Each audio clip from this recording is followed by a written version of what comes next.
Eh, paano yung ano, yung, for example, kanin? Mhm.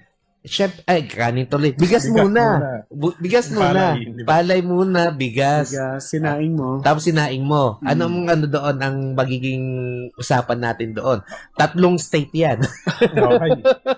So, yung pagkaani mo ng palay, kahit na bayuhin yan, maging bigas, Okay. original state pa rin yan na kino-consider. Pero by the time na itaing mo na, tapos ibenta mo sa customer mo sa restaurant, vatable na yan. Plus 12%.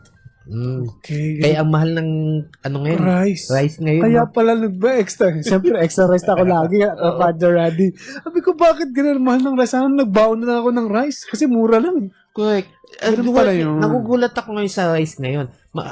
55 pesos, Grabe. 50 pesos. Dati 12 pesos lang yun eh. Oo nga eh. So, nag-a-add pala doon Sir Limuel ng 12% kapag nilabas sa restaurant. Kasama ba doon yung mga karinderya? Yes. Okay. Kung titignan natin yung product, original state niyan, palay, bigas, VAT exempt. Pero kapag yung mga sinaing na, kahit sa karinderya yan, technically dapat vatable na yan.